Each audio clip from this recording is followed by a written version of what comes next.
നിർത്താം. ആ വെള്ളം എന്ന് പറഞ്ഞാൽ ഫുള്ള് ഫിൽട്ടർ ആയിക്കൊണ്ടിരിക്കുന്നതുകൊണ്ട് തന്നെ ഫിഷിന് അസുഖമൊന്നും വരില്ല. UV വരെ വെച്ചിട്ടുണ്ട് നമ്മൾ അതിനകത്ത്.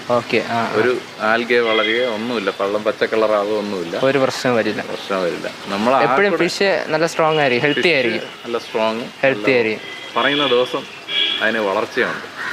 പെട്ടെന്ന് വളരുകയും ചെയ്യും. നാച്ചുറൽ ഒരു ഫീൽ ആയതുകൊണ്ട് പെട്ടെന്ന് അതിനുള്ള ഗ്രോത്ത് ടെമ്പറേച്ചർ മെയിൻറ്റെയിൻ ചെയ്യാൻ പറ്റുന്നുണ്ട്. ആ കൂടെ അതിനകത്തൊരു ബുദ്ധിമുട്ട് വന്ന് ഫിഷ് ചാകുന്നത് ഇവർ തങ്ങളെ കൊത്തുകയാണെങ്കിൽ മാത്രമേ ഡെത്ത് ഉണ്ടാവുള്ളൂ. അല്ലെങ്കിൽ ഡെത്ത് എന്ന് പറഞ്ഞൊരു സംഭവം അതിനകത്തില്ല. അസുഖം വന്നിട്ട് ഡെത്ത് അതിനകത്തില്ല, വരും. ഓ ശരി. നമുക്കപ്പോൾ ഇത് ഇപ്പോൾ ഈ നമ്മൾ കണ്ടുകൊണ്ടിരിക്കുന്ന പ്രേക്ഷകർ വീട്ടിൽ ചെയ്യാൻ ആഗ്രഹമുണ്ട്. അപ്പോൾ ചേട്ടനെ വിളിച്ചു കഴിഞ്ഞാൽ എങ്ങനെ ചെയ്തു കൊടുക്കാൻ പറ്റും? കോസ്റ്റ് ആവും. നമ്മൾ ഈ ഉപയോഗിച്ചിരിക്കുന്ന മെറ്റീരിയൽ എല്ലാം നല്ല കോസ്റ്റ് ആവും. പ്ലംബിംഗ് മെറ്റീരിയൽ പോലെ ASTM ഗ്രേഡ് സാധനങ്ങൾ യൂസ് ചെയ്തിട്ടാണ്. വാൽവുകൾ എല്ലായിടവും വാൽവ് എല്ലാം യൂസ് ചെയ്തിട്ടുണ്ട്. ഇതിന്റെ തന്നെ ഓട്ടോമാറ്റിക് സിസ്റ്റം ഉണ്ട്. നമുക്ക് വൈഫൈ വെച്ച് കൺട്രോൾ ചെയ്യാൻ പറ്റുന്ന സ്വിച്ച് സാധനങ്ങളൊക്കെ ചെയ്യുന്നുണ്ട്.